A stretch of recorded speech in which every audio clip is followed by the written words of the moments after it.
So I wanted to put together a video for you to give you an idea of what you're working with and where we are living. So this is a 2003 Skyline Nomad.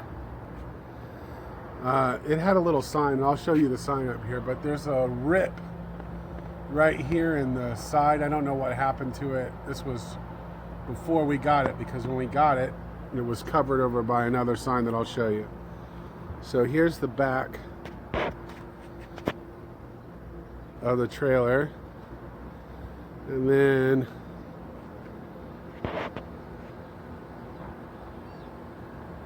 there's the side. We took off the screen door so that we could replace the screen. It was all damaged, and so I fixed that. We just have to put it back on. Here's this. You'll see why we took this sign down. That's the sign that was covering over the the gash, and I guess that's why they put it up there, was to cover over the gash, and then they didn't bother to tell us that they covered it over. So we have 3 windows on the side, and then a window in the main window. We have it open because of the portable air conditioner that we had to put on. The door, this is a walk-through storage, or a pass-through storage. This goes all the way through to the other side, and you can kind of see, when we get inside, you'll see where the bed is that this goes through. 2 20-pound propane tanks in the front.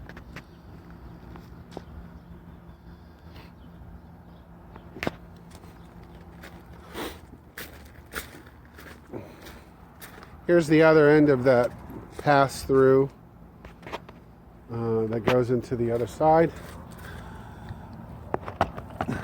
And it's got not very much storage. Once you start putting things in here, the amount of storage that it has, just, you realize that it's not very much. Outdoor water, so you can hook it up to city, and you can hook it up to a hose. There's a spigot. It does have an outdoor shower, which is, it doesn't come on most of them, but it comes on this one, which is good. Tires. Electrical. This is the back of the refrigerator, which, man, it needs some work. It hasn't been serviced in years. Here's the back of the furnace. They put a pen in here to be able to hold it. We haven't moved it because we haven't gone in there and used the hot water heater. So this is the hot water heater. This is the furnace. Cable in. So that's the outside of it. I don't know what we're going to do about the painting of it, whether we're going to paint or kind of try to restore. So let's go inside. Let's visit some sleeping children.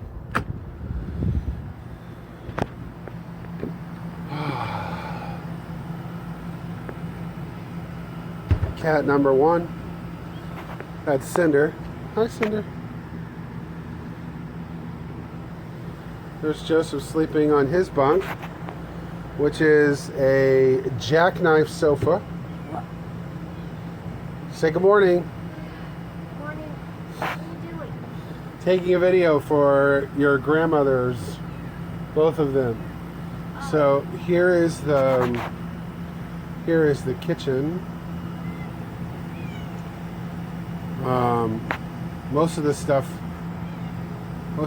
has a place. We haven't figured out exactly where to put all of it. There's another sleeping child. Good morning, sleeping child. That one is Margaret. Yep. Yeah, that one's Margaret. Yep. So, cat number 2 asleep in the sink. Storage, which isn't very much. It just needs to be organized better, and we're not very good at organizing things. Microwave that we have found would be relatively useless if we are dry docking somewhere. So then the fridge, freezer, and then this cabinet right here that Margaret's getting into. This is where their closet is that they have. Margaret, if you would open up that bottom drawer for me. And then underneath here, the kids have put their shoes. This is the back of that water heater. The furnace is underneath, so that correlates that downstairs.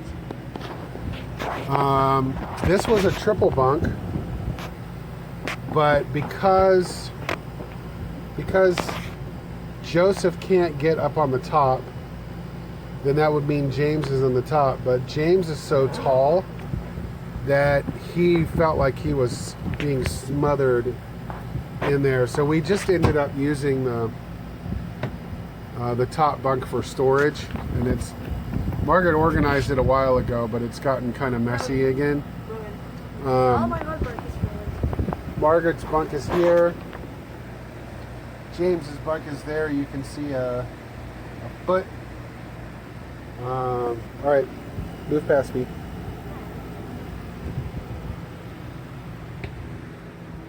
And then here's the bathroom.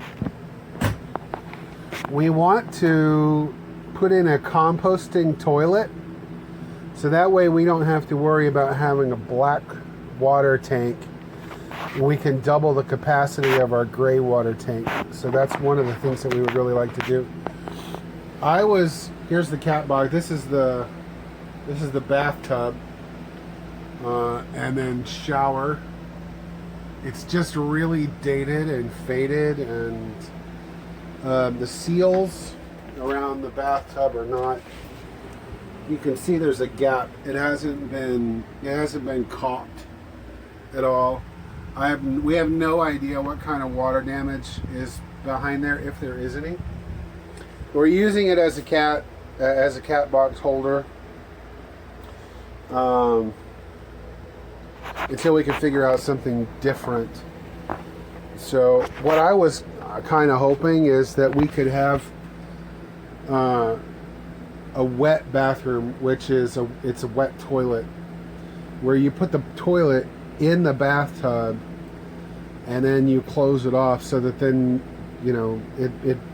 it saves space, because then you don't have to worry about having a separate toilet and a tub and a sink.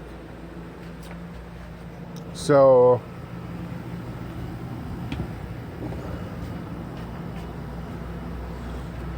and then master bedroom, closet. We need help with this. It's just a closet, and it's got a rod in there to hang stuff, but that's not a very good use of space. We were hoping to put shelves up here so that we could kind of separate out things, but then keep it kind of organized. This is ductwork, so we can't really use that space. The bed is an RV queen, so it is 3 inches shorter than a standard queen size bed, and we were talking about maybe removing this little storage compartment, which is not very big,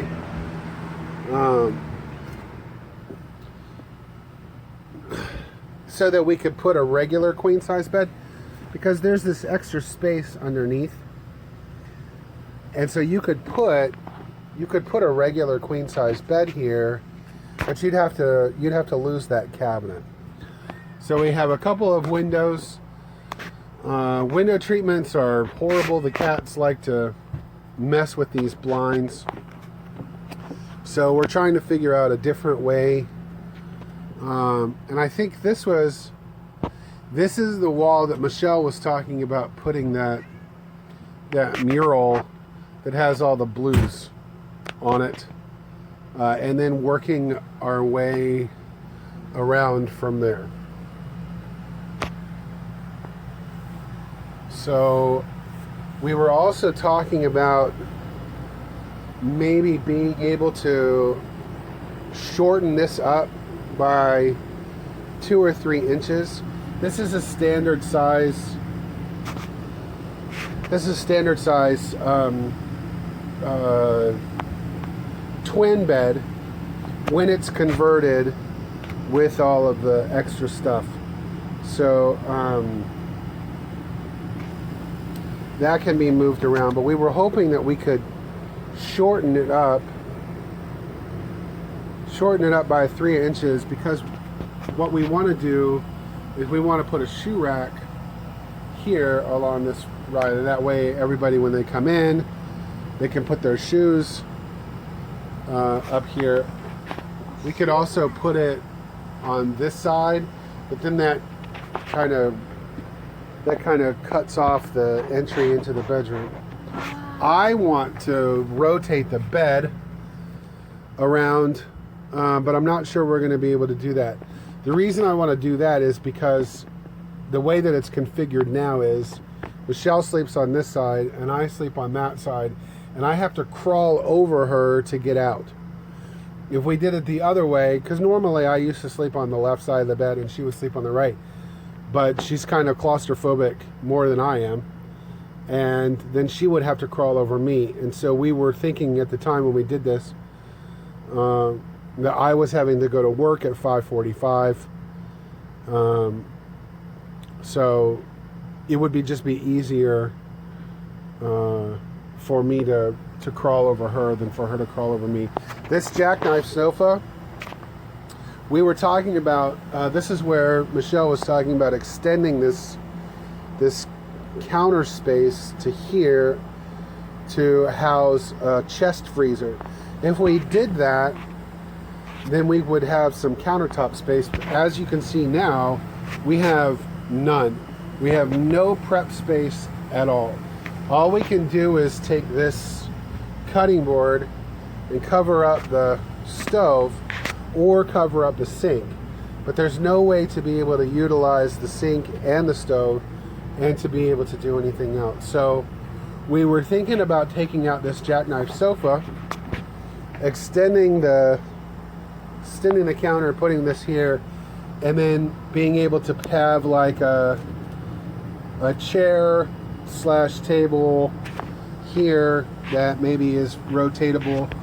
We were talking about somehow putting a TV here that swivels so that, you know, you could watch it from out here if you wanted, or you could turn it around and then you could watch it from the bedroom. Storage compartments above. Right now we have school supplies, radio that is way out of date. It's not even digital, so that you have to try to find a radio station. It's impossible. And then we have medicine and things like that up here. Here is more school supplies. So right now we are running this portable air conditioner because this air conditioner is not sufficient for the heat. I don't know, you know, it blows out cold air, kind of. Not really anymore. Yeah, this is not blowing out anything. It's blowing out air, but it's certainly not cold. So we are definitely not staying very cold. That's one of the reasons why we have to leave. Cat food, cat dish. Underneath here is the wheel well, so that has to stay. But we don't have to have the food and the water where it's, you know, where you have to get to it. we were thinking that maybe we could make this into a thin bed so that it comes out to maybe here and goes that way, and then be able to and make it like a day bed where it's kind of a couch, and then have a table sitting here that can be slid underneath. And then we were talking about building underneath a pan, like a shower pan, that is enclosed for a cat box that can be slid out, cleaned, and put back underneath. And that way we don't have to keep using the shower for a cat box. So there's Ash. There's cat number 3. I don't know where the boys are. I've seen all the girls. I don't know where they are. So this is it. There are cabinets up here on the top. This is for any kind of really important things. This is our important papers folder. Martha sits up here, and we would really like to be able to move her out of this cabinet and then have a dedicated place for her. But it's got plenty of storage above the bed, and this is mostly where I'm keeping my stuff, is in this cabinet. This structurally has to stay. Without this, the walls kind of collapse. So we have to have this as a structure, and we probably need to keep this as a structure as well, but I'm not sure. This wall is not load bearing, although it helps. Anything helps. But none of the rest of these that are not attached do a whole lot. This needs to stay, of course. One of the things that we were talking about doing was covering this over with sheets of steel or some kind of metal, so that it can be magnets on both of these. So we were talking about doing blues. I know that you saw the picture of the mural that we want to put in the back. So yeah, that's where we're living, and that's where we need help with moving things around, decorating, designing. There is storage underneath this jackknife sofa. Can you get up for a minute, Joe? Can you get your pillow? Sure. I want to show you what's underneath here.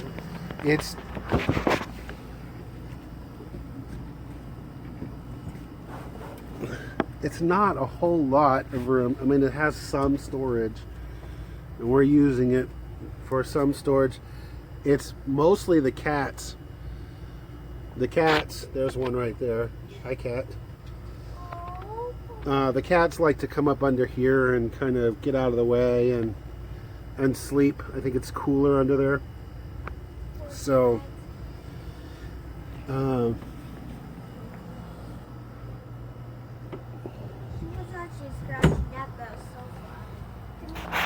anyway, you can see that there's some damage to the walls.